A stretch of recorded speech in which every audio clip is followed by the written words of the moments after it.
Here. Hello and welcome back and to our 7th live stream. This is the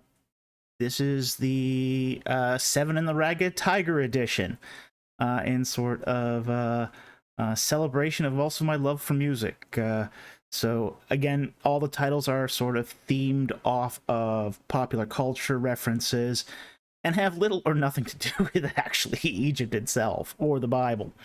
So this is a great way to sort of start a live chat. And again, with the live stream here, we're going to take your questions on ancient Egypt and the Bible. And the way we're going to do this again is we are going to, again, the priority is going to be for super chats, but we're also going to try to take non-super chat questions as well. One of the things that if you're not going to, if you don't have a super chat but still want your question noticed, please put a Q and a colon in front of your question. And I would also ask that you only post your question once so I can see what has been answered and be able to tell that it's a question as opposed to one that's been already asked repeatedly. So it helps if I know what's being asked and what isn't. So with that said, we are actually starting with many super chats even before we go onto the air. So let's see here. Right, and load this up.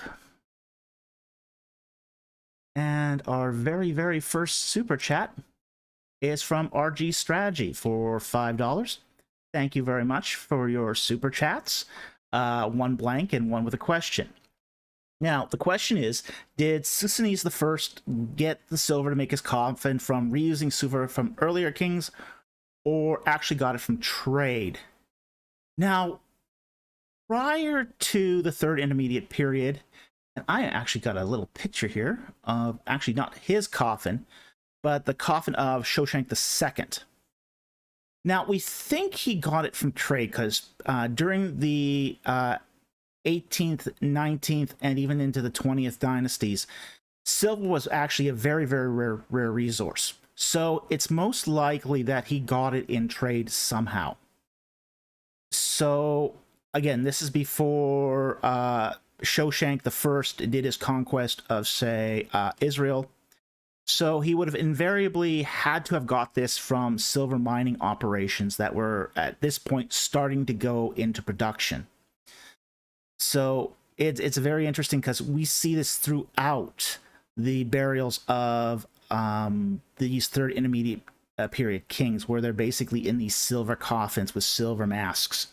There's actually very little gold at this point being used in funerary. And part of that was because silver was considered to be much more precious. So this was actually a statement of their wealth, not actually a statement of their poverty.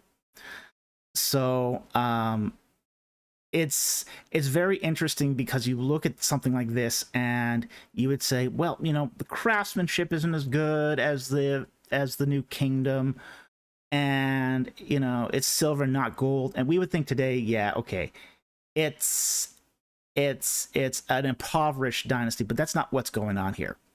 The reason why it doesn't look as good is because, well, silver's harder to work, and Egyptian craftsmen were not as familiar with working with silver than working with gold. Now, as a former metalsmith myself, I used to make jewelry. I had a jewelry business at one point, and I can tell you, working with gold is a lot easier than working with silver. So I can very much appreciate what these craftsmen went through to actually put together these coffins. It's actually a tremendous technical achievement. So thank you very much for your super chat. I hope that answers the question. The next super chat was by Brick Creation for $10. Thank you very much. Hi, Dr. Falk. What is your opinion about the Ezekiel 29, Ezekiel 30 prophecy about Nebuchadnezzar plundering Egypt or leaving it desolate? Is there any archaeological evidence for this? Yes, actually, there is quite a bit of evidence. When Nebuchadnezzar he invaded Egypt after the Israelites fled there. What happened was the Israelites assassinated Nebuchadnezzar's governor, Gedaliah, and then booked out of Israel and headed to Egypt, where they sought sanctuary at various cities. Now, I'm going to show you this picture here. This is actually at the island of Elephantine. This is one of the places where the Israelites stayed when they fled Nebuchadnezzar. And we know that Nebuchadnezzar made it at least as far as Elephantine. By the way, on the very far, I guess it is, right side of that photo, you see kind of two walls sticking out of the cliffside there. That was their temple of Yahweh. It's one of the few remaining remnants of a temple of Yahweh. So the Israelites went to Elephantine, they set up home, and they did follow their own worship there. Now, when they assassinated Gedaliah, Nebuchadnezzar was really, really angry. So he decided to just, tear through Egypt, finding as many Israelites as he could. And he did actually make it all the way up to Elephantine. As a result, what happened was he ended up plundering Egypt of most of its sacred treasures, its barks, its sacred chests, and basically hauled off almost all the gold of Egypt. So after Nebuchadnezzar's rampage through Egypt, we see evidence of smaller, more diminutive sacred barks after that. So there is evidence that he actually did do this, because the treasures of Egypt just weren't the same as they had been prior. So we do see that evidence there. So, excellent question. Great super chat. Thank you very much. Yay. The next super chat, and these are the ones that we're just sort of storing up here before the... Okay. Tom Wanchik, $10. Thank you very much. Do you think the mytho-history interpretation of Genesis 1-11 is plausible as endorsed by Gordon Wenham, Richard Averbeck, William Lane Craig? Okay. I have met Wenham. I am a good friend of Richard Averbeck. And yes, I would actually agree with him here. I think it is definitely plausible. There's a historical aspect to it, but it's also been mythologized and analogized. And this is one of the reasons why I'm sort of, at this point, still reticent to make a firm statement on Genesis, is because I know that there's this dynamic going on here. So there is a dynamic here of it being mytho-history. So I would agree with them in this case. I think it's plausible. I think it holds water, and I think it can. It is definitely consistent with what we know of ancient Near Eastern context. It's the sort of thing that we would expect them to do, because those are the sort of questions they're answering in that day and age. So yes, definitely. Okay. And then, finally, our last stored up super chat was, again, by Tom Wanchik for $10. Thank you very much. What do you make of avant-garde Egyptologists like Graham Hancock, who propose exceedingly ancient timelines for ancient Egypt? Okay. I think Graham Hancock is full of baloney. I really do. I think nothing he says can be sustained. So I've really got a low opinion of his work. But let's just take the Sphinx for example. Just for example, I'm going to show you three photos here. Okay, this is the photo of the Sphinx front on, and you'll notice that there's some striations on the body. I'll give you the second picture. It's going to give you a close up of that. So there's the second picture. You can see those striations, and that's caused by erosion. Now, what Hancock wants to say is that erosion is caused by water, and, well, because water takes so long to erode, stone, hard stone. This must have been built, 12,000 years ago. Okay, that's more or less the argument. Well, I'm going to also show you another picture from Giza. This is the mortuary temple of Menkaure. Once upon a time, this is in the funerary temple of Menkaure, so this is built after the Sphinx. All these blocks were once completely flat. You can see here what erosion has done to these blocks. This is all limestone that was taken locally from the Giza Plateau. So it's got those same sort of hard, soft layers that you find in the limestone at Giza. But you can see how wind erosion has just more or less just completely eaten out those rocks. And the fact is that wind erosion is very, very damaging to monuments. It's just, the fact is, the wind just picks up a little sand, and that sand acts as an abrasive. And you give it 5,000 years, and you can see here that these are no longer flat surfaces. These look more like coral reefs than temple blocks. So anyway, thank you very much for the super chat, and great question. But the short answer is no. I think Hancock is full of baloney. So, all right, now we can get to the live chats here. Turn on the widget here. Okay, and let me find the next one. And we got Mohammed Karam. All right, for $5. Thank you very much. What are good references for ancient Egyptian cuisine? Ooh, good question. There was a a book called The Ancient Egyptian Herbal, which talked about all sorts of different herbs and spices that were used in ancient Egypt. So that's a good source. As far as specifically the cuisine itself, it's I think there has been a few books done, but none of them spring to mind at the moment.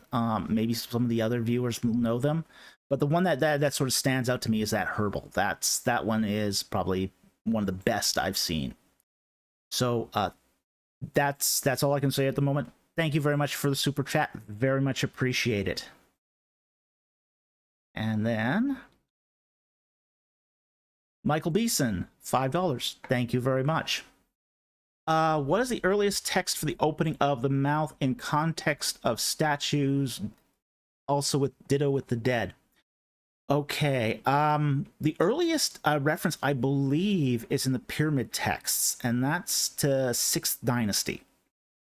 So that I believe is the earliest reference to the opening of the mouth.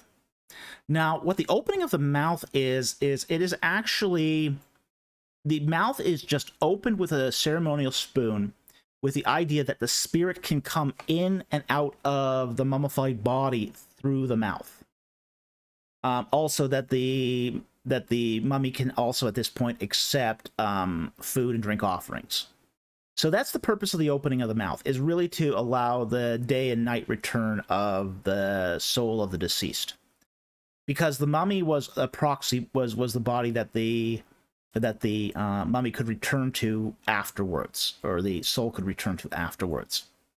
So they didn't believe that you were just dead and that was it. They believed that there was a life that the mummy had after death as well. So, but very interesting question.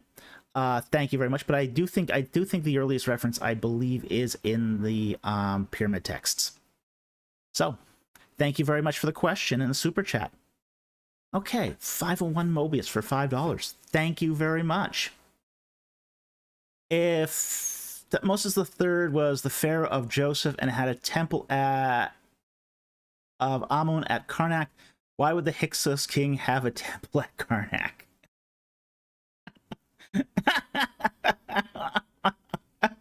He wouldn't. Yeah. Tutmosis III was not the pharaoh at Joseph's time. That much we know.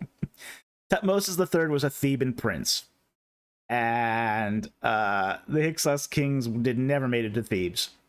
They never conquered Thebes, so that's kind of a non-starter. So, but very entertaining question. The whole issue of Joseph, the king during Joseph's time, being Tutmosis III just makes no sense at all. It's hard to know even where to start with that one. That one's kind of new to me. I've heard a lot of interesting suggestions for the king that reigned during Joseph's time, but that one sort of really presses the limits. But great super chat, thank you very much. And who's next here? We got mouthwash for, I think, 30 Israeli shekels. Thank you very much. Do you think Egyptians had real magic as seen in the plagues narrative? Some anthropologists accept the existence of anomalies in tribal rituals or cults, but I'm not qualified to assert such a thing.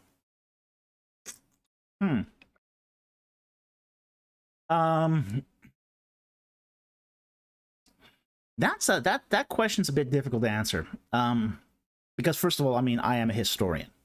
I don't comment generally on whether or not real magic exists, because that's more of a religious question. Did they have parlor tricks that they used to emulate magic? I think so. Yeah. We do have some evidence of that, actually, of statues being rigged with cords that could be moved under circumstances. Like there's a statue of Horus at the Oriental Institute that actually has a hole drilled for it, so that when you asked Horus, the priest would be behind a wall somewhere with a string, pulling the string to make the beak move as the priest spoke. Now, this also begs the question of, was anyone actually fooled by this? And I would say no. I don't think anyone was actually fooled by that. I think there's a social contract there that people just accepted that it came from a priestly voice, and therefore that that the priest was speaking on behalf of the gods. Now, the whole miracles of the snakes, yeah, they'll sleight of hand. Probably any modern magician today can do that.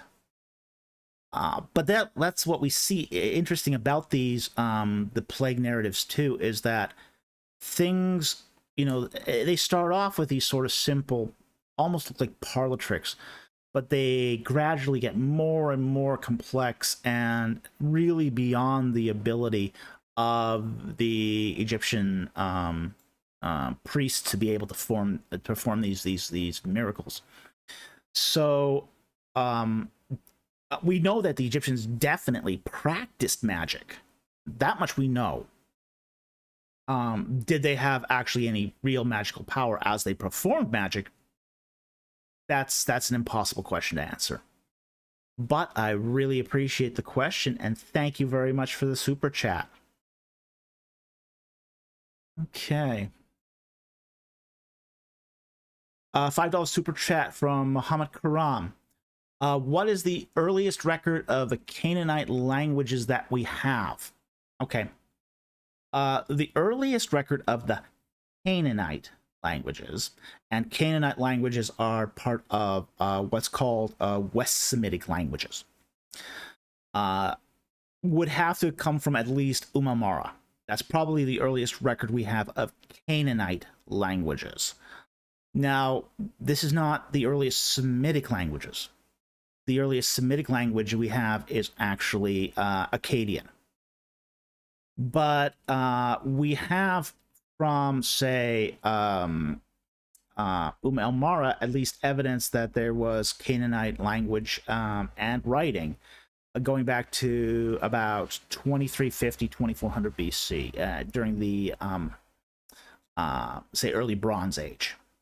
So we do have that. So there is evidence that the Canaanites had language and even had writing as early as the third millennium. So that's probably the earliest we have, and that discovery comes from Syria. So that's probably the earliest we get from, say, Canaanite languages. But we don't exactly know how to translate that language yet. We guess it is some sort of Semitic language, and that's about the best we can do at the moment for that. At least until the discoveries get published and more people, or well published, and more people have access to the texts. So, great question. Thank you very much for the super chat. And let's see here. Moises Salazar for $5. Can you explain the submarine and helicopter wall near hieroglyphs? Okay, you're talking about Dendera Temple here. Now, what you have with the helicopter is what's called a palimpsest. It's basically you have one writing. Somebody did one set of writing, and there's if you go to Dendera Temple, they actually have a plaque there where they explain all the superimposed hieroglyphs there, and how it's not really a submarine or a helicopter. It's really one hieroglyph, and then a later writer came along and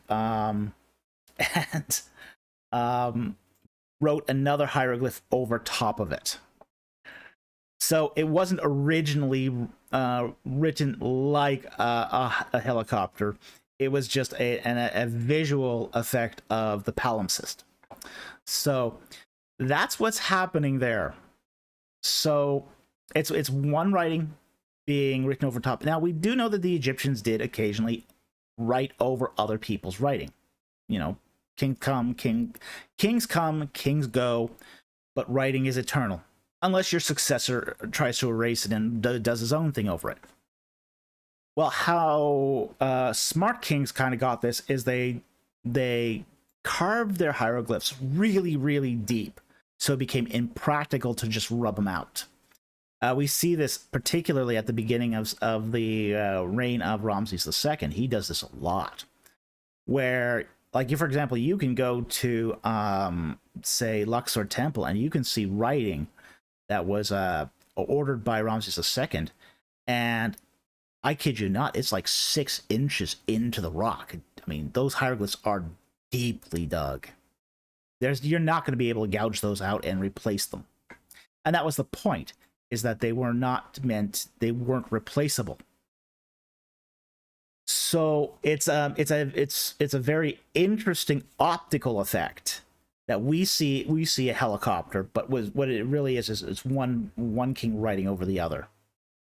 Anyway, thank you very much for the super chat. Very interesting question. Okay, Captain Ahab, $5 super chat. Thank you very much. What is your opinion on the hypothesis that only the Levites experience an exodus from Egypt? Okay, this is Friedman's hypothesis of the Levite exodus. And I think I've addressed this already on some of the super chats in previous episodes of the live stream. But essentially, Friedman's hypothesis is an attempt to save the documentary hypothesis. What Friedman has is he's a biblical studies guy. You know, he's really beholden to the documentary hypothesis, but he still wants a exodus that he can sort of, latch onto. How he wants to preserve the exodus while maintaining the documentary hypothesis. So if you go to any of his lectures, he will talk for, like, if he's got an hour lecture, he'll talk 45 minutes on the documentary hypothesis. And then he sort of tacks on this, there's this memorial of a small Levite exodus, where the Levites, migrate to Canaan and transform the resident culture, and then that becomes mythologized and redacted over the years, and eventually comes into the Torah. Okay, now my problem with this hypothesis is that I don't buy the documentary hypothesis one bit. I think the evidence is really against the documentary hypothesis. You know, it's a theory that's essentially circular. It's got a lot of confirmation bias. They're basically seeing what they want to see in it. So without a documentary hypothesis, the Levite Exodus really loses its justification for existing. So I don't think it can hold a lot of water, especially when you start putting in the timings, such as, say, the conquests of Hyksos and Jericho. You know, it's just, this thing just falls apart faster than you can sort of blow wind at it. So so that's sort of my opinion of the Levite Exodus. Thank you very much for the question. Very, very much appreciated. And let's see here.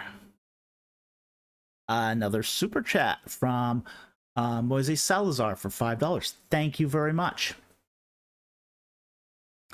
Plato mentioned that there were references to Atlantis in Egypt. Any true or corroboration? Wow. No.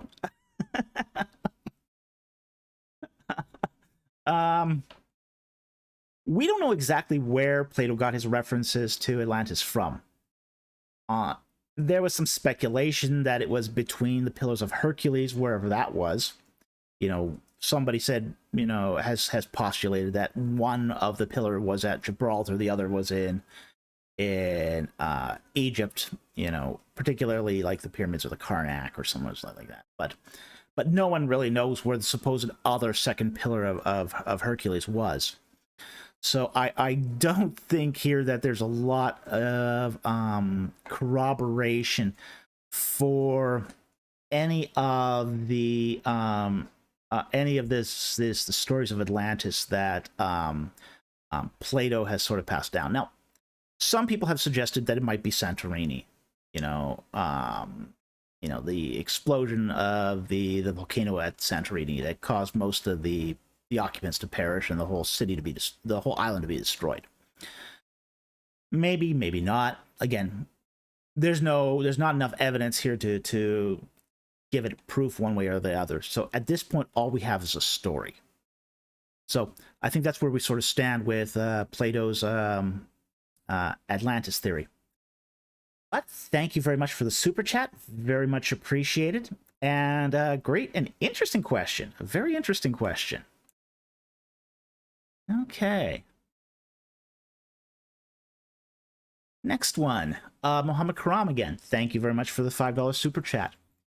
Do you think we'll ever be able to find out how the Egyptians pronounce their language? Well, we actually have a fairly good idea of how the Egyptians pronounce their language.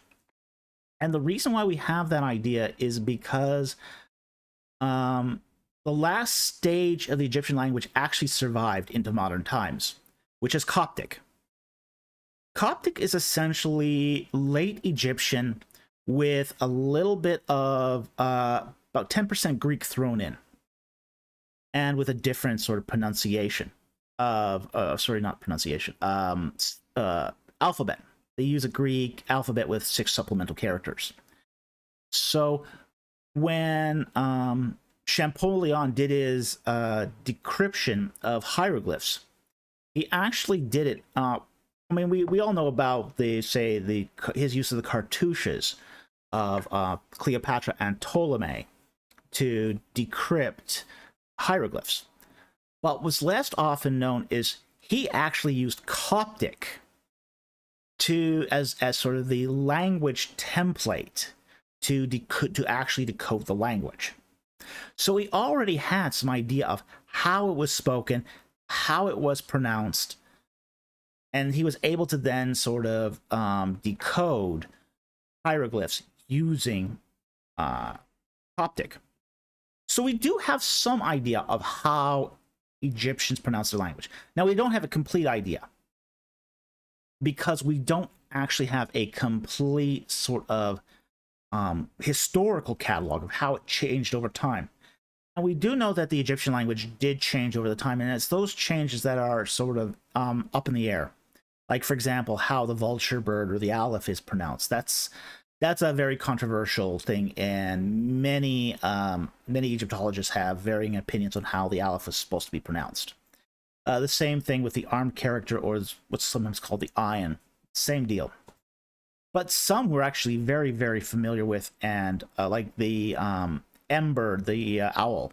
That's a meme or an M, and that's been consistent throughout Egypt's history, so we know how that's pronounced.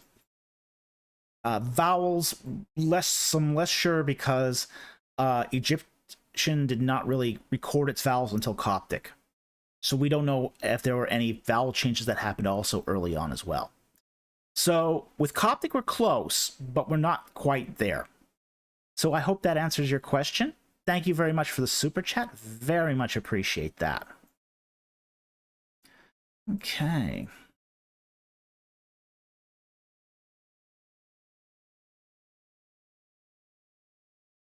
We have a $5 super chat from Tyler McKaylee. Any advice for studying Egyptian? Books, websites, etc. Best advice I can give you is go to a university.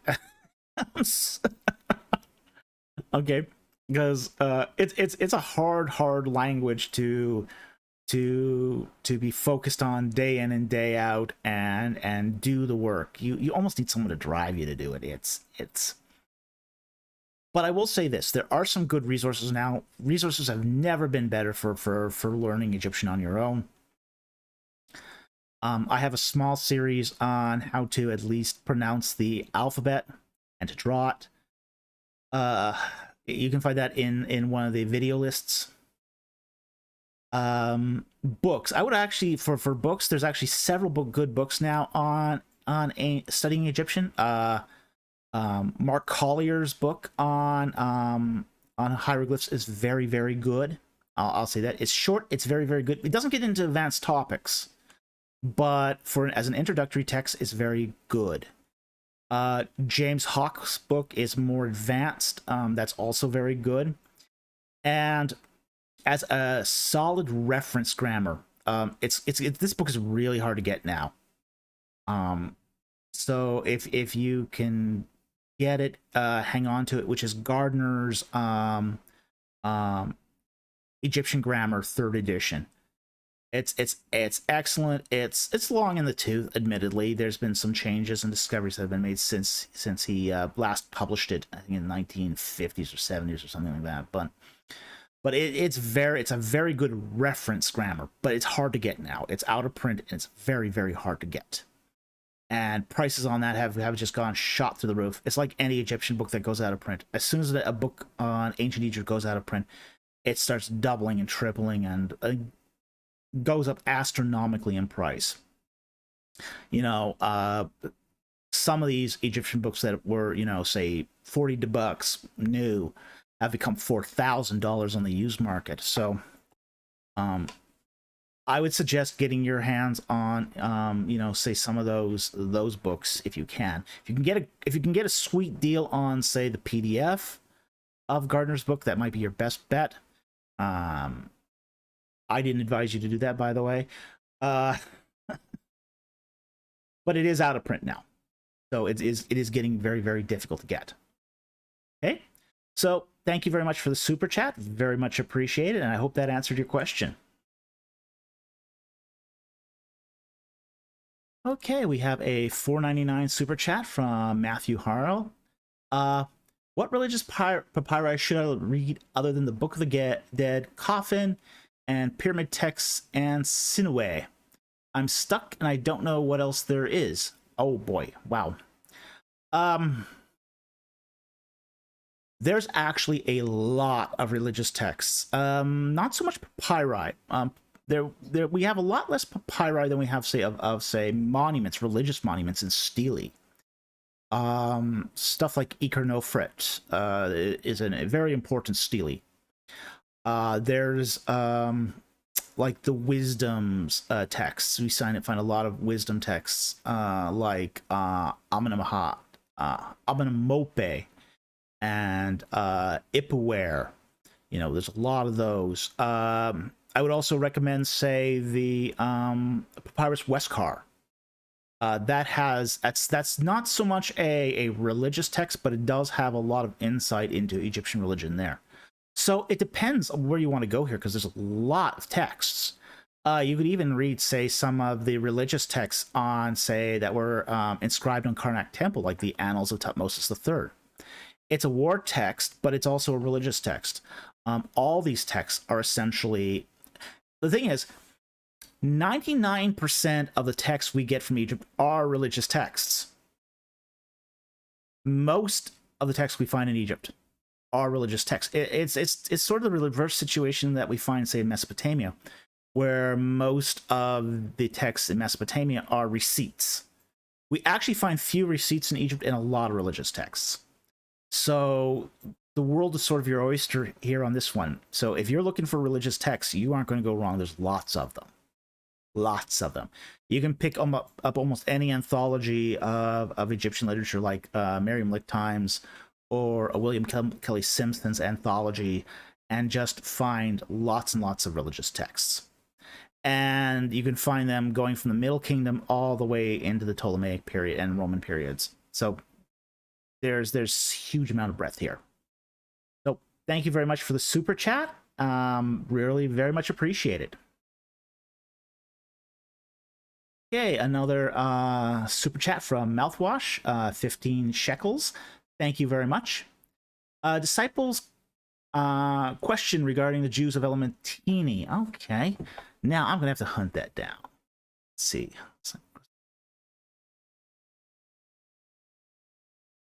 All right, I think you mean this one. Oh, nope, that's not it.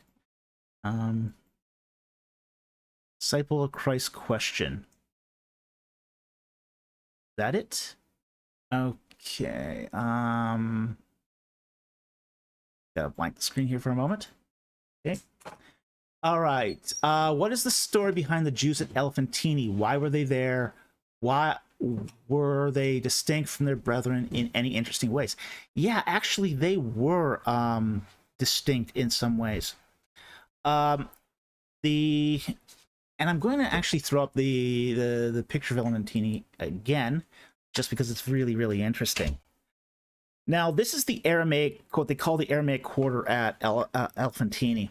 Actually a fair amount of this survived, including actually a lot of texts written in Aramaic. So we do know from these texts that these were refugees from Israel fleeing Nebuchadnezzar. So that's how they get there.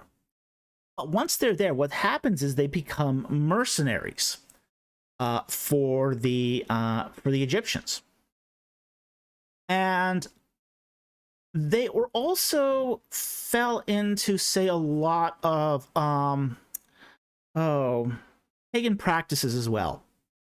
So while they did set up a temple to Yahweh while at Elephantine, they also burned incense to Baalat, the consort of Baal.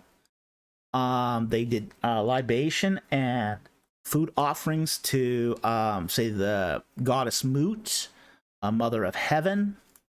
So there's actually a lot of ways they were different. Now, one of the things that they did try to do is, while they were sort of distinct from their brethren that stayed in Canaan, they also tried to maintain close links too with Canaan as well. So there's mentions in some of the papyri of them having sent letters back to long disassociated, say, family groups. So, you know, they would send letters back to Canaan, and presumably, although we don't know how, what those letters contain, receive some back as well. And there's some suggestion that they tried to maintain these relations for over at least 2 centuries. So it's very, very interesting to see how they tried to maintain those close ties, even though they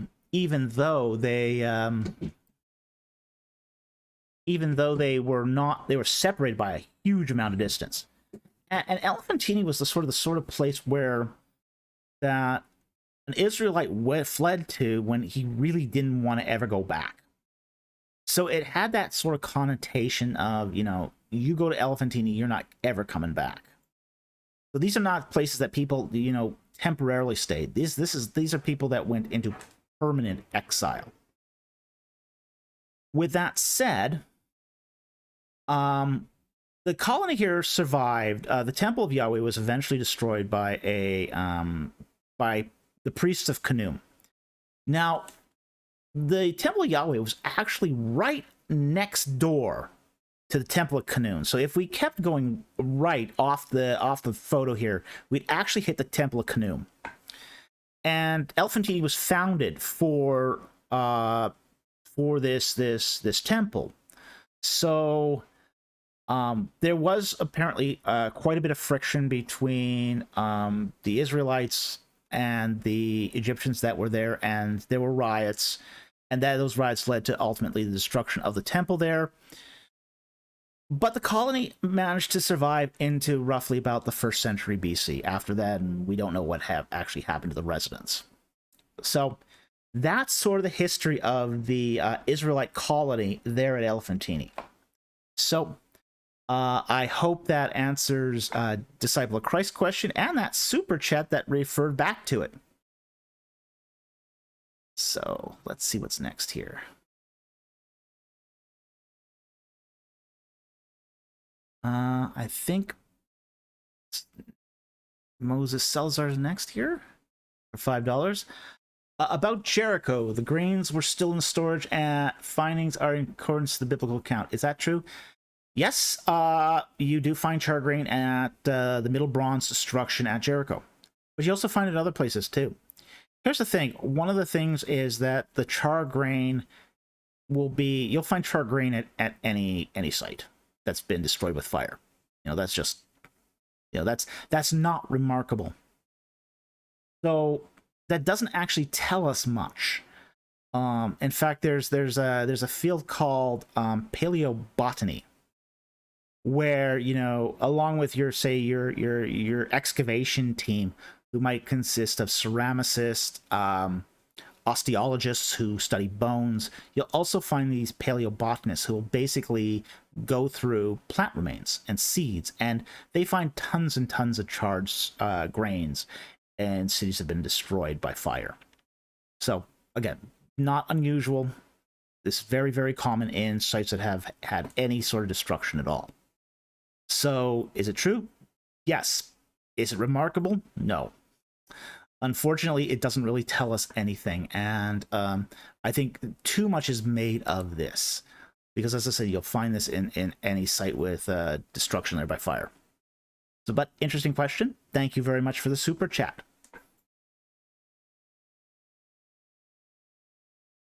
Okay, Mohammed Karam again, $5. Thank you very much. You're on a roll with the super chats. Have any of Champollion's works been translated into English? Yes, a lot of them have. Not all of them. Some of his journals haven't been translated into English, but all his major works have been translated into English. I would like to see how he deciphered the rest of Egyptian instead of just the cartouches. Okay, now he does have certain idiosyncrasies that have been, again, things have been refined since Champollion's time. So this is why we don't exactly use his system verbatim. But he was the starting point. It's very true that without Champollion, it would have been very, very difficult to go forward with deciphering Egyptian. So, but yes, he has his books have been translated, at least the major volumes. So, and they are even, I believe, freely available in PDF. So, you know, they're easily attainable. But thank you very much for the super chat. Very much appreciated the question. Okay, I think we've got through the super chats. Let's start to take some other questions. We'll go right to the top here. And I'll take this very one at the very top. DM Laney, have you seen the Masonic temple in DC that looks like an Egyptian temple? No, I haven't.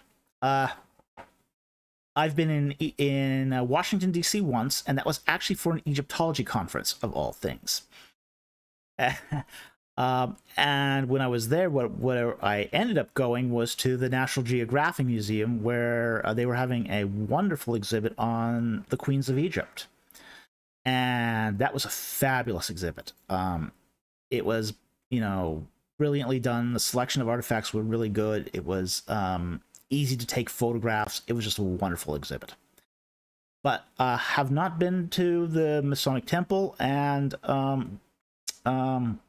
I know they use a lot of Egyptian symbolism, but again, haven't seen it myself. But thank you for the question. Hey, let's see. I'm gonna pass over the Daniel question because I'm not actually up on as up on Daniel as I need to be to answer that question. But I will show it. In Ezekiel, there's a mention to a Daniel. Is it the same Daniel from the book, or is it a figure from the Ugaritic tale of Akkad? That's a hard question to answer because I haven't studied Daniel that closely, and I need to look at that. I know there is a figure called Daniel that is different than Daniel. So without having studying that more, I'm gonna sort of hold off on that question. But it's an interesting question, so I did want to highlight it. Some early super chats were erased. Yes. Thank you, YouTube. YouTube does this. Which is why I have to take screenshots of them before I go live here. Because if I didn't take screenshots of them, they'd completely fall off and I would never see them. So I am aware of this. And it is a problem that originates with YouTube. YouTube has a timeout on all chats.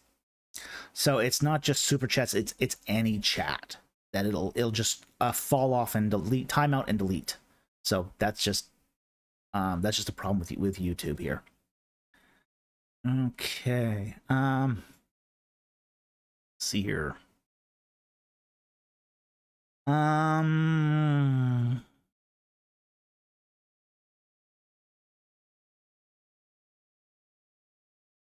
Okay, I'm gonna look at this one here by Marcy Powell. Question: would the likely resident of Moses' mom in Avaris with the rest of Israel mean that the Pharaoh who adopted Moses lived in the Eastern Delta? And would this disqualify the late 18th dynasty pharaohs? No. Here's we have to understand that at the time when Moses' mom adopted him, she was part of the Ramesside clan, and they were governors in the land of Goshen. So they were governors of that territory. Okay. So at the time when Moses would have been adopted, they were governors, they were important, say, hereditary landholders of the region. So they would have, she would have lived in Avaris, as would have Moses. And she doesn't become actually daughter of the king until Ramses I ascends the throne. And it's at that point that she becomes a daughter of the king by virtue of her relation to the king. Okay. Now, the late 18th dynasty pharaohs are basically, most of them are living in Thebes anyway. Okay. Even Horemheb, even though Horemheb himself is actually from the Goshen area. That's where he has his roots, is in the Goshen area. But even he is ruling from Thebes.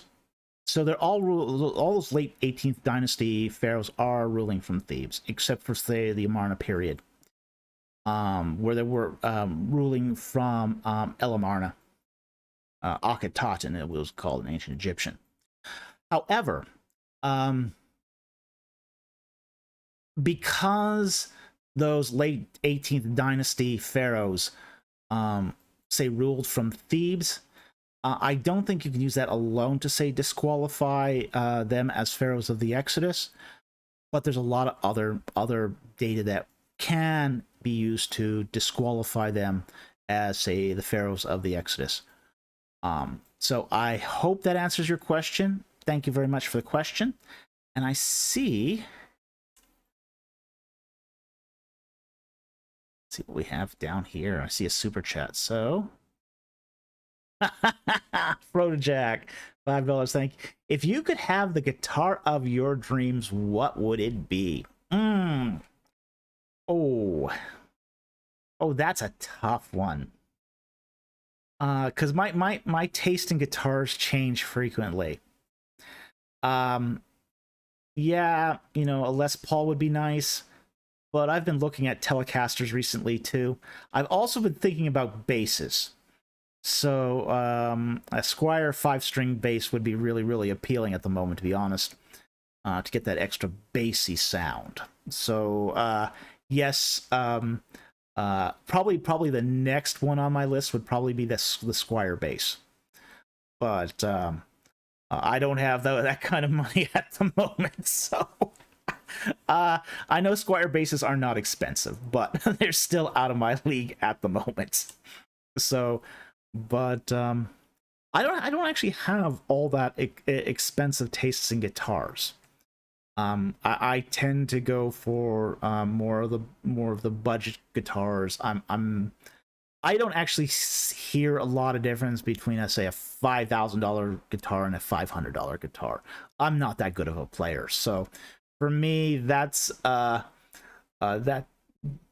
sort of price increase would be lost on me. But definitely, I do have some sights on some guitars, but it's not one of those things where I have huge expensive tastes in guitars. I mean, I do have expensive tastes in some things. I will admit I have very, very expensive tastes in artwork. I have expensive tastes in antiquities, but I don't have expensive tastes in guitars. And my wife is probably going, thank you. So, but great question. Thank you very much for the super chat. Very much appreciated. Okay. Mohammed Karam, $5 super chat. Thank you very much. I noticed the last stream you mentioned that you have found a new synchronism about Terra. Is it connected to Zimri Lim? Yes, it is. And we actually have texts. So I am going to be doing a whole episode on this question. So you're going to have to wait till then, but we're going to actually go through some of the actual Mari texts and look at this connection. It's very interesting. I didn't find it myself. It was found by someone else. I think his last name's Eames, if I'm correct. But it's a very provocative and interesting connection. It's also very interesting, too, because it gives us an indication of, say, that Abraham and Terah's isn't the Ur of Sumer, not down in Sumer, but in maybe northern Mesopotamia. So there's some very, very strong indications here that there was a second Ur. So it's very, very, very interesting. And I've actually looked at the source text myself.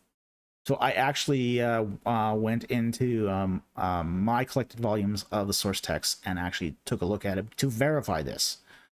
So, because you know what, when something like this comes along, you gotta verify. You absolutely have to verify the source text. You have to go back to the sources, and you have to see, does this thing hold water with the sources?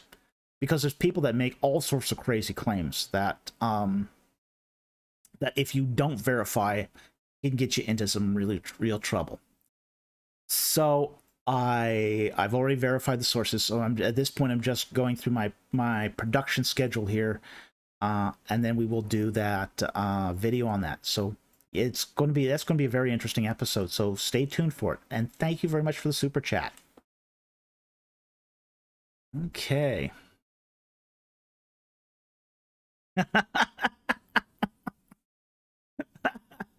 Michael Beeson, $5 super chat. Thank you very much. Who is the best captain of the Enterprise, and why is it Robert April?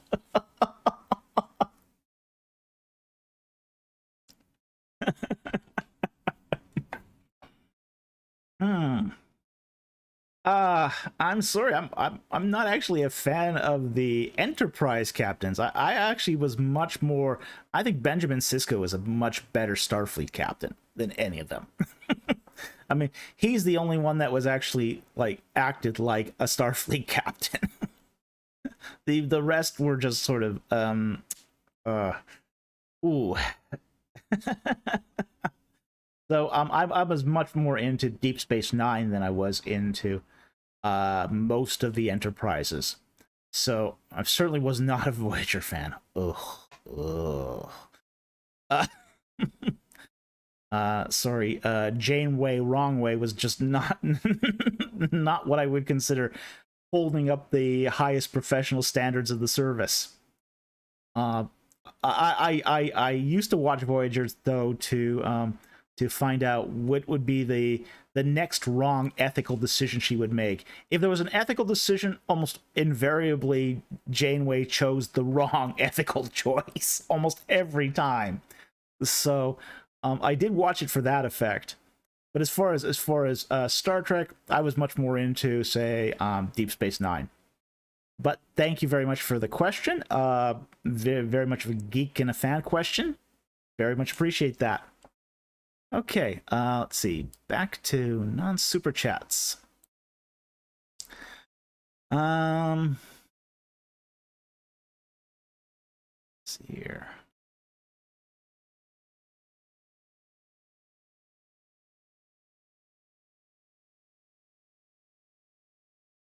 Let's see here. Buffering. I'm not seeing any buffering on my my activity, but that's okay. I'm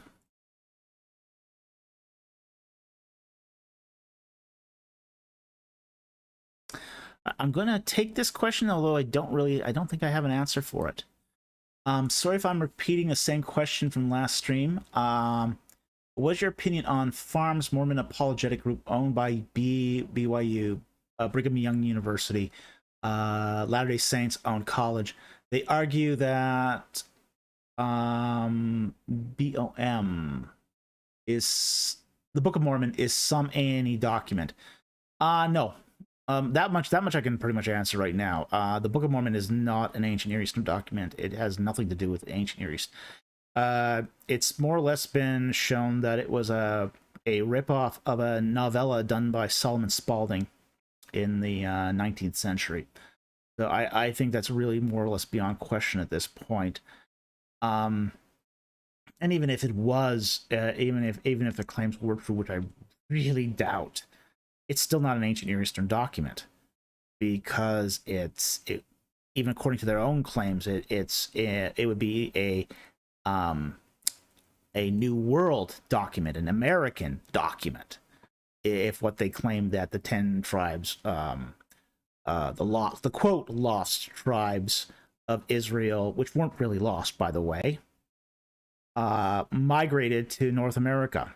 Now, interestingly enough, we actually know where the quote lost tribes went. They were incorporated into, they were exiled and moved around by the Assyrians.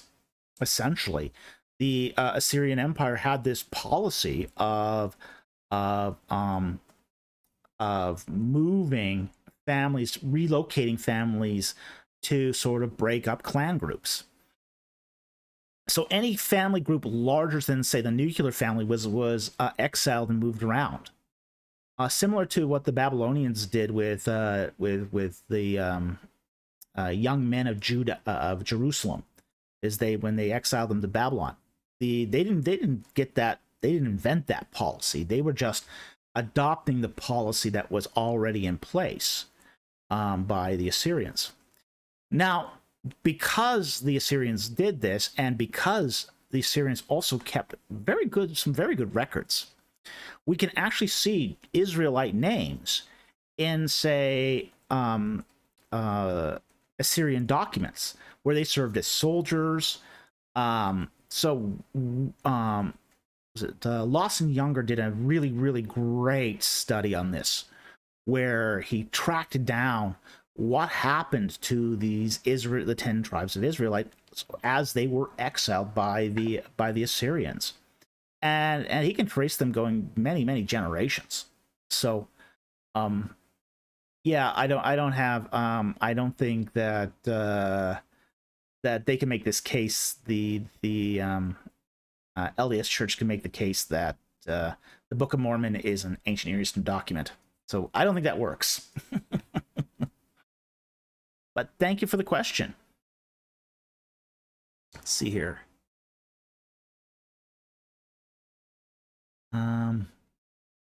Okay, Justin Hall, I see your question. I'm not going to take it because I'm not prepared to answer that one yet. But I will take the one underneath it, because even though it doesn't have the Q and the again, preface your questions with a Q and a colon so I can see it, but I did happen to see this. How good are the yellow and green books written by Dr. James Hoffmeier about Israel and Egypt and Sinai? Are there things in them you disagree with? I think they're generally good books. The yellow one is out of date. It's really badly out of date now. And I talked to Jim just recently, and he said to me that he's working on a second edition of that. So I can confirm that the yellow book is getting a second edition, and that's the Israel and Egypt book. Now the green book is still very good. It's more technical. It's I would say though that the green book is a lot more technical, a lot more detailed. And it deals less with, say, Israel and Egypt as more the Sinai experience. So the Green Book is not a book I recommend for beginners. But it's a very good book. I have no problems recommending it, and I don't disagree with the content in it. It's just not written for a lay audience. The Yellow Book is actually very approachable to a lay audience, but right now it's just badly out of date. So he is working on a second edition. I know that for a fact. So we can all look forward to that when that comes out, because that's going to be very, very good. Anyway, thank you for the question. Very much appreciate it. Okay. I'm going to take 501 Mobius's question here. How can you tell if a king was Hyksos or an Egyptian pharaoh? Okay, several things actually can point to this. For example, a lot of Hyksos kings have the Seth determinative in their name. And that's because Seth was sort of the patron god of the Avaris area.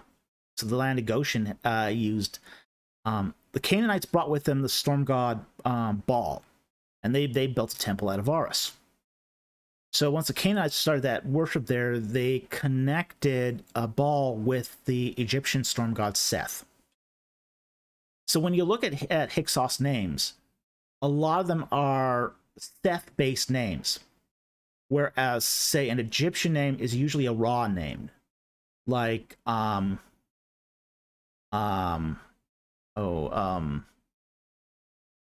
Ma'are for Ramses. You know, powerful of Ma'at is Re. You know, that's a Re name.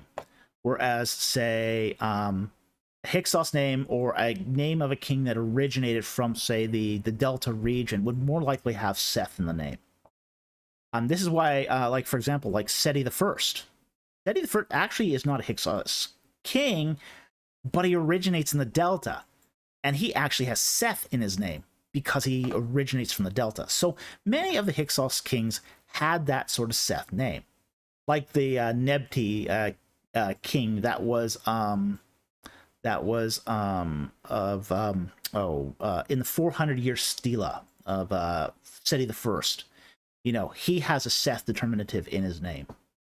So we do find this in the names of Hyksos kings. So we also know that most of the Egyptian kings are actually included in the kings list too. So by way of exclusion, we can also see that if a king is not mentioned in the Egyptian king lists, that it's unlikely that they would be an Egyptian king, they'd be more likely then to be a Hyksos king. So that's sort of a process of elimination there too. So that's how we more or less determine whether or not a king is a Hyksos king versus an Egyptian king. There's other things. It's a very good question. It's a very good question. But it is a matter of detection and process of elimination. But it's a great question. Okay. Let's see here.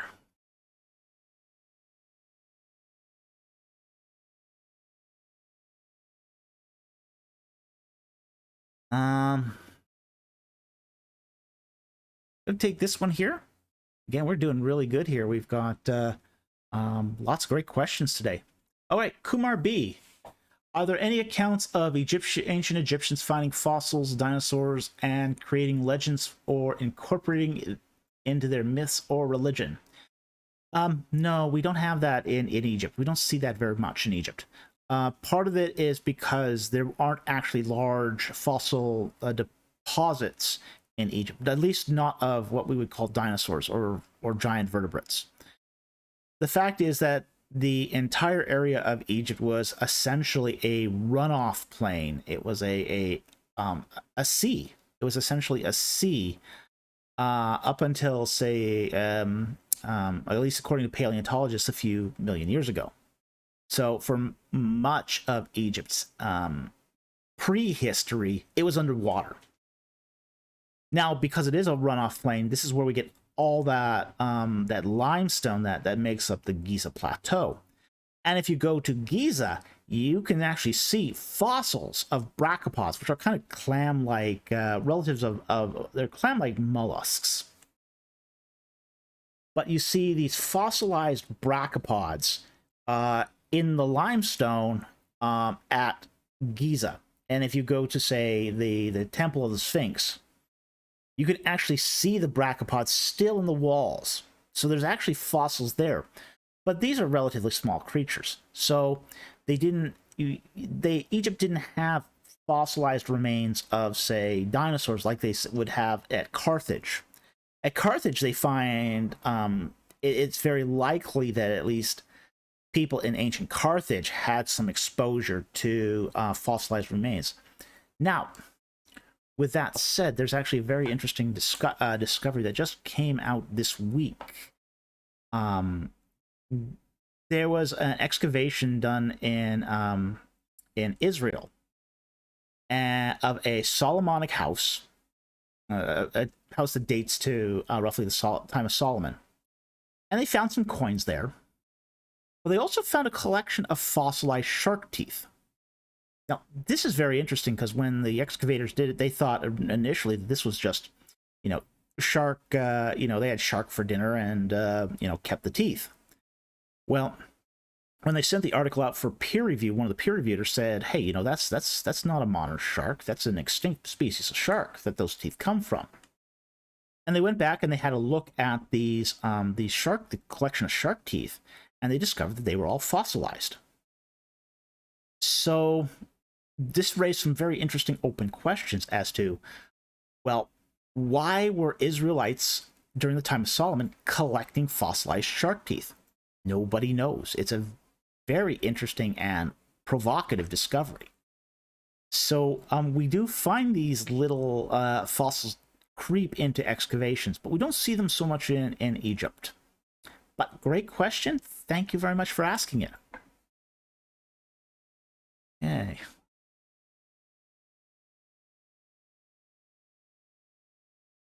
Okay, and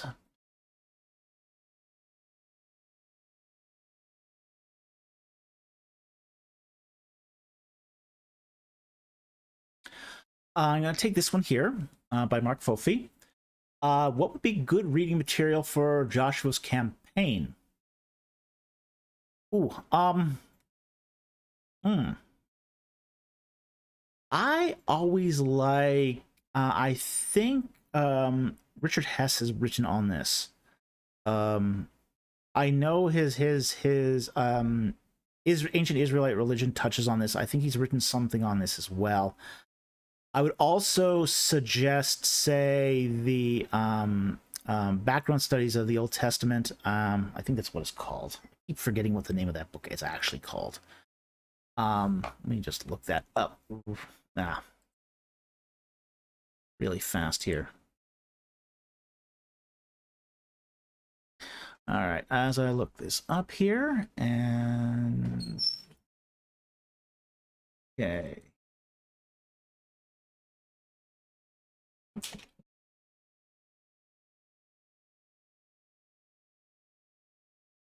Yeah, you would think that I would, having written in this book, that I would actually, okay, Behind the Scenes of the Old Testament by edited by Greer, Hilbert, and Walton. There's invariably going to be something in there on the Joshua campaign. So I would highly recommend that book. I mean, that's a good general book anyway for studying the Old Testament. And most of the people who've written in this book are biblical maximalists. I don't think there's very many biblical minimalists who would even contribute to a volume like this. So you can get a very good perspective of what the sort of the latest research is on the Joshua campaign. So I hope that answers that question. And we're back here. Again, if you want to ask me a question, please prefix your question with a Q and a colon so I know what I'm looking for. And I don't mistake it that you're asking someone else a question. I see one question I want to take immediately, which is BK Apologist. Good to see you. Welcome on to the live stream. Seven and the Ragged Tiger. Isn't that the name of a Duran Duran album? Absolutely. It was their third album, and it was released 38 years ago. Gee, it's been that long. Yikes. Yes, actually very much like Duran Duran. I think a lot of 80s music was really, really good. So very, very much I have a lot of Duran Duran albums, so I'd play it on the live stream, but I'd get demonetized so fast it wouldn't even be, my head would spin. So I would love to do clips of this, but no, I'm not gonna risk demonetization, not for a minute. Okay. Let's see here. Go back here.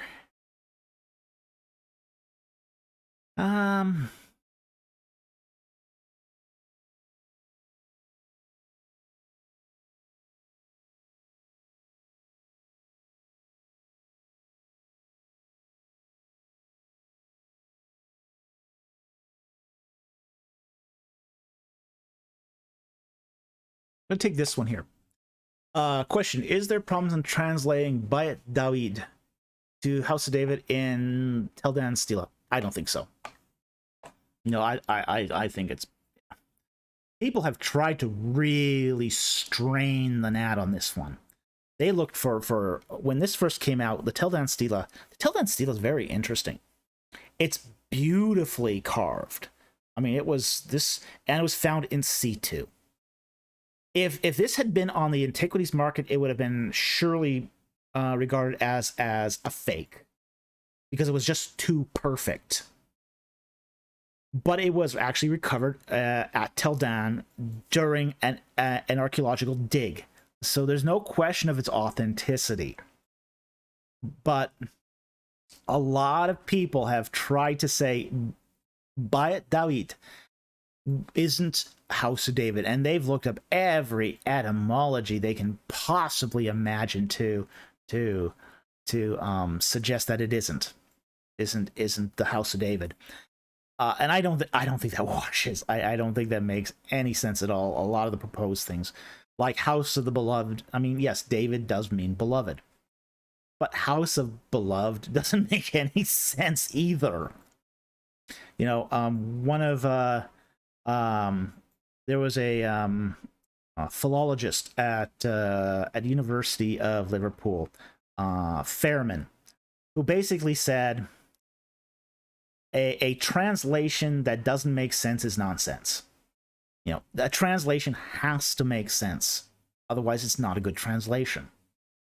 And I think the only real translation here that makes sense is House of David. So I don't think there's any problem here in translating it as House of David. I think that's a great translation. I think it's accurate and true to the text. It's true to the context. I don't see any difficulty with it at all. But thank you for the question.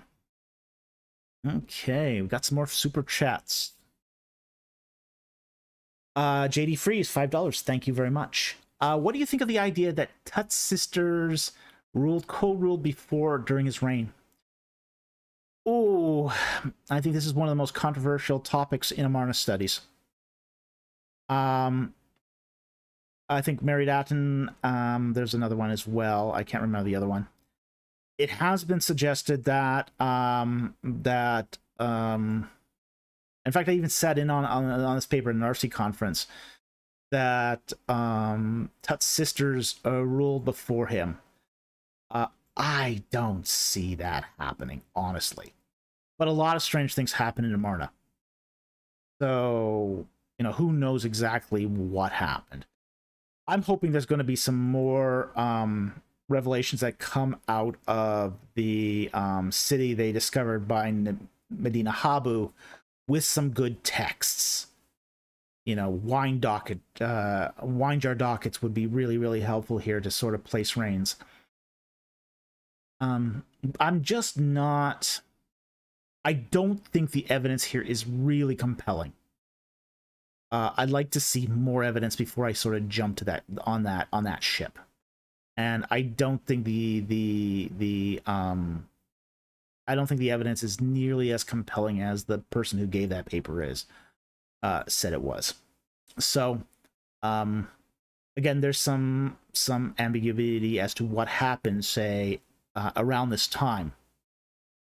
But I've got some real doubts. I mean, given the fact that you had a minor prince, I mean, after Smenkhare, I don't think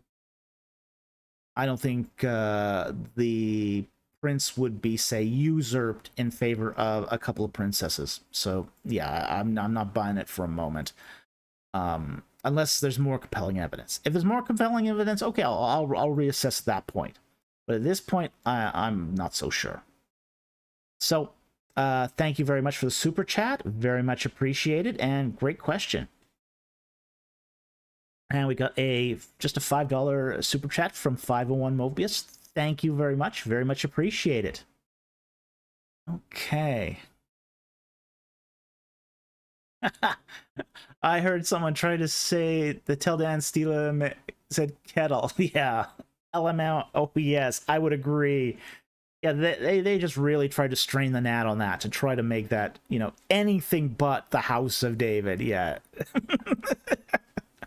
You know, when they're trying that hard, then there are definitely issues when they are trying that hard to avoid a certain reading. So, yeah. Okay.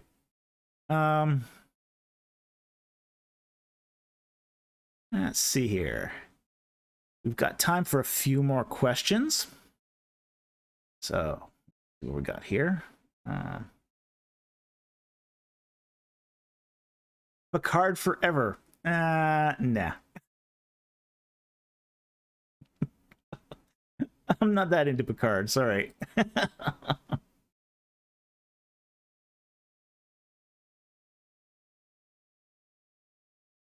Okay.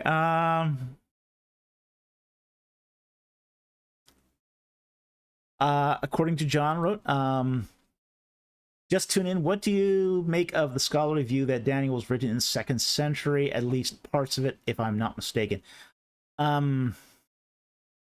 I don't think much of that, honestly. But again, I'm not really prepared to talk about Daniel at this time. I have some more reading I need to do before I address the issue of the authorship of Daniel. My sort of gut instinct says a no to that for a variety of reasons.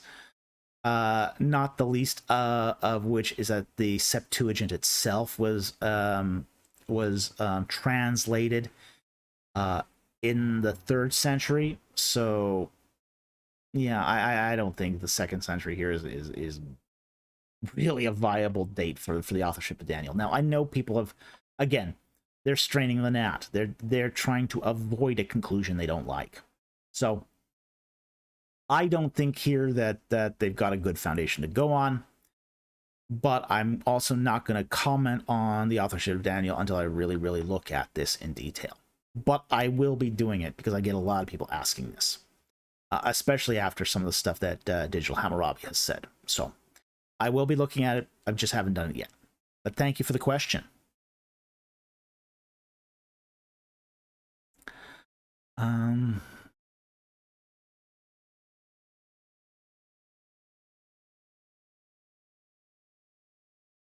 Okay, another question according to John. Reading Dominion by Tom Holland, the statement was made that Moses is never mentioned in the Egyptian sources. What do you make of that statement? I think that's an absence of evidence argument. And absence of evidence is not evidence of absence. And Holland is especially guilty of this. You know, just because something isn't mentioned in Egyptian sources doesn't mean it wasn't there. It also doesn't mean that Moses didn't exist. You know, there's a whole preservation issue at Goshen, so we don't actually have all the Egyptian sources. We don't have a complete record from that time in Egypt.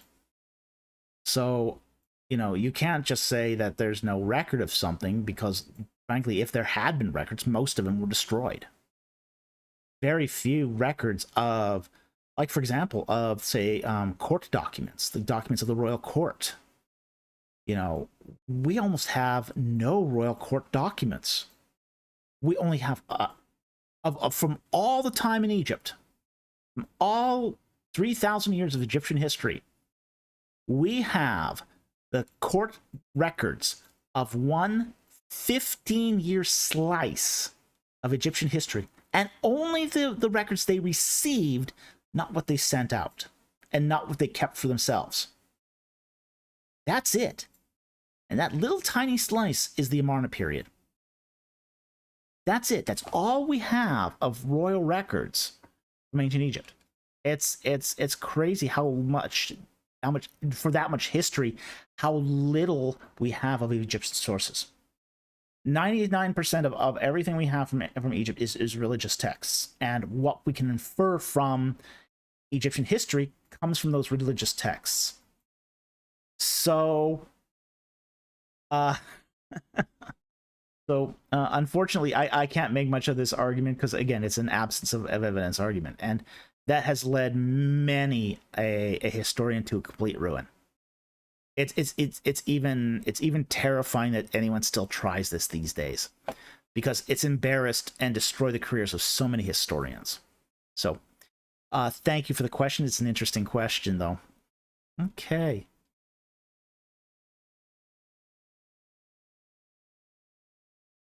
I saw a super chat here. There we go. All right, Michael Beeson, $5. Thank you very much for the super chat. And we have a Discord server. Wow. Really, I actually have never gotten into Discord. I've never done it. So I don't really know what's involved with Discord. I don't know sort of the maintenance and the overhead that would be involved with this. So I will definitely take the suggestion under consideration, but I'm not going to make any promises because I don't know what's involved with doing that. I'll have to see. I'll have to see. All right. I'm not going to say yes. Okay. I'm not going to say no. I'll just have to say we'll see. But thank you for the super chat. Very much appreciated. If you actually want to throw some comments in the live chat here and tell me what's the advantage of a Discord server, that might help my decision too. So I do want to meet my my subscribers and my viewers' needs. So if that would help, I'd like to know how it would help. So if you can tell me how it would help, be very, very much appreciated.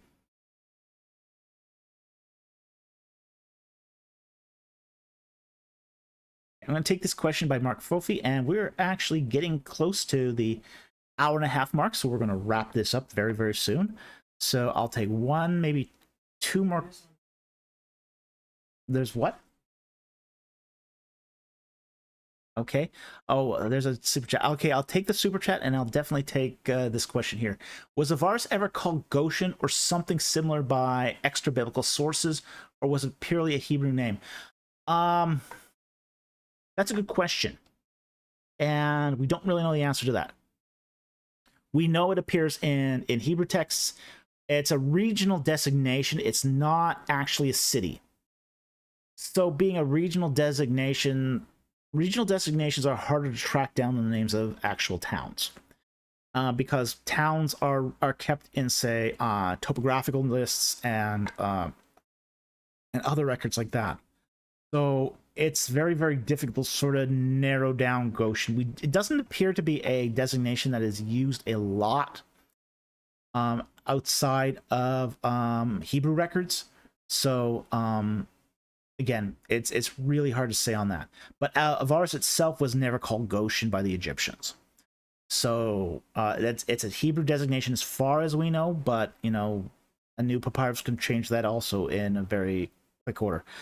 But it is a region. It's not a town itself. That much we know, and we know that from how the Bible itself uses the term.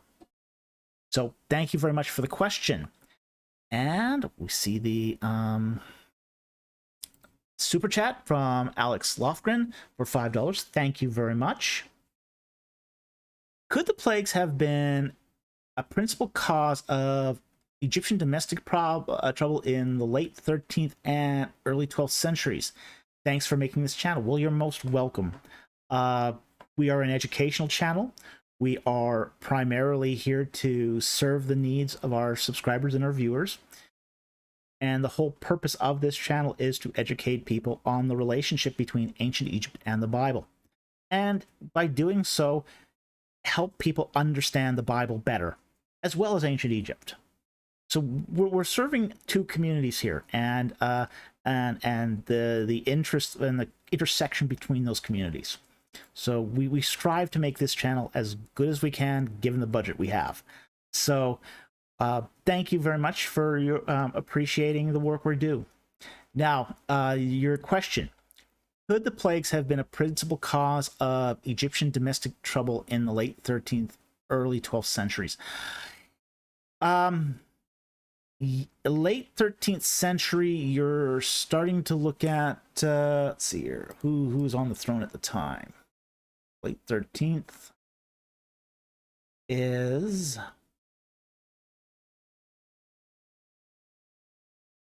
yeah, you get the Seti II, Amon-Amesis. Yeah, there was a lot of upheaval at that point in time. Could the plagues have caused it? It's possible. It's hard to say how, though. Again, we would need more records, but we do know that there's a lot of strife, particularly after the reign of Merneptah.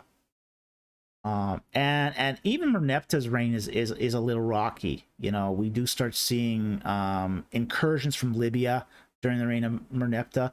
There's general weakness, and unlike, say, in a lot of, it's oftentimes Egyptian kings would have to deal with rebellion at the very beginning of the reign, usually in the first year or two, as it's announced that a new king's on the throne. But we're starting to see, after, say, Ramses II, during the reign of Merneptah, those rebellions start happening later and later and later, like the Libyan rebellion. It happens, I think, year 4, something like that. And I think there's even an incursion of the Sea Peoples towards the end of Merneptah's reign.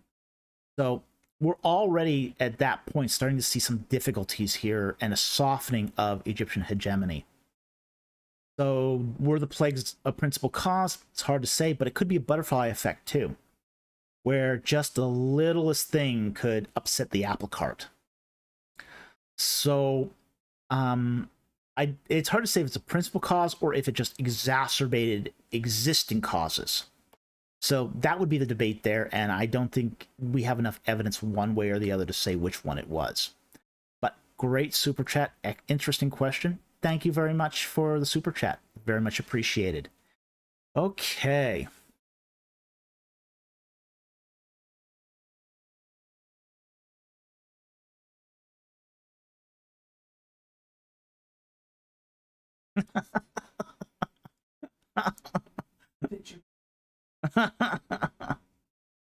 Okay. I met a man named Odid Galan online who offered me a piece of the Ark of the Covenant for only 2 million. Should I buy it? You're probably wearing a piece of it already. Probably not. But I can recommend a really, really good book on the Ark of the Covenant, should you be interested, which is the Ark of the Covenant in its Egyptian context.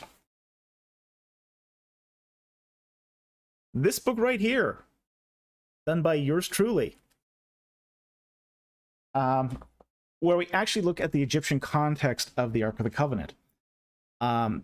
It's the first major study on the Ark of the Covenant by an academic in probably 100 years. So if you are interested in the Ark of the Covenant, definitely check out that book. Okay, I'm going to see about taking one more question, and then we're going to probably call it a night. And I'm going to take this one right here. Kilkeo. I hope I got that right. I know I butcher names. I'm sorry about that.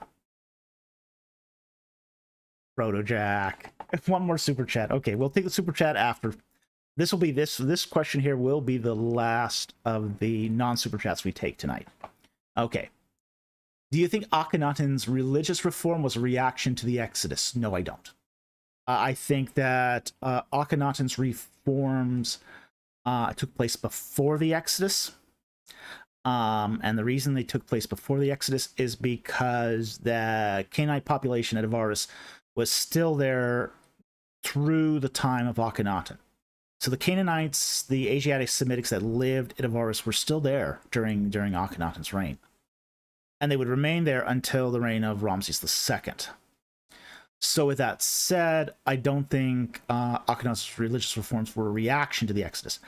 However, what Akhenaten's reforms did was it sort of set up a religious system, essentially introduced kind of pantheism to Egypt. And that pantheism was part of, say, the religious understanding that the Israelites carried with them into Sinai. So that when the Israelites were given the law, the law created a situation which caused pantheism, localism, henotheism to collapse into monotheism. So I do think there is a relationship between Israel and Akhenaten's reforms, but I think Akhenaten's reforms were sort of the necessary seeds on the soil that monotheism sprung out of. But it wasn't monotheism itself. So I hope that answers your question. Great question. Thank you very much. And let's take that super chat. Okay. Protojack, $5. Last minute super chat, just slipping in under the wire. Would love to see a response video to Digital Hammurabi series on Israelite slavery. Any chance of that happening?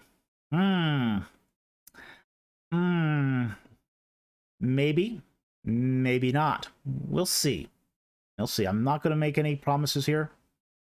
I haven't even watched his video on this, so I'm gonna put this in the maybe bucket. It's going to depend on a lot of things, but we'll see. So, with that said, we're going to wrap it up here. Again, I want to thank everyone for their super chats. and for joining us today. It's been lovely to have you on the live stream. If you really, really like this live stream, please hit that subscribe button if you're not already a subscriber. It would really help the channel, and I would very, very much appreciate it. And with that said, thank you very much for joining us, and have a good night, everyone. And I'll see you next week on Ancient Egypt and the Bible.